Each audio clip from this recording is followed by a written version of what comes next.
सदस्य क्रान्ति शिखा दिताल। सम्माननीय सभामुख महोदय, संसद र सरकारमा आज जे परिवर्तन देखिएको छ यो युवा आन्दोलनको देन हो। तर आन्दोलनको शहीद परिवार होस् या घाइतेहरू या भनौँ सुरक्षाकर्मी र कर्मचारीहरू नै, हामी जो कोही मानसिक समस्याहरूबाट गुज्रिरहेका हुन सक्छौँ।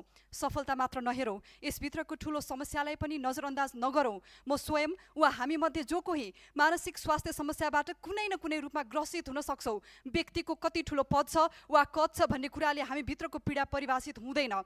म आज संसदको यो शून्य समय मार्फत सिङ्गो देशलाई आह्वान गर्न चाहन्छु। मनोसामाजिक स्वास्थ्य समस्यालाई आजसम्म कि त समस्या नै होइन जसरी बुझिएको छ, कि त लुकाएर राखिएको छ। मानसिक समस्या झेल्नेहरूका लागि परिवार समेतले ध्यान दिन सघाउन सकेको अवस्था छैन। स्पष्ट नीति नहुँदाका समस्या र जनस्तरमा चेतनाको अभावलाई चिर्ने गरेर राज्यले मनोसामाजिक परामर्शदाताको उपयोगिताको बारेमा अब नीति निर्माण गर्नुपर्ने समय आएको कुरा सम्मानित सभामुख मार्फत सरकारको ध्यान आकर्षण गराउन चाहन्छु।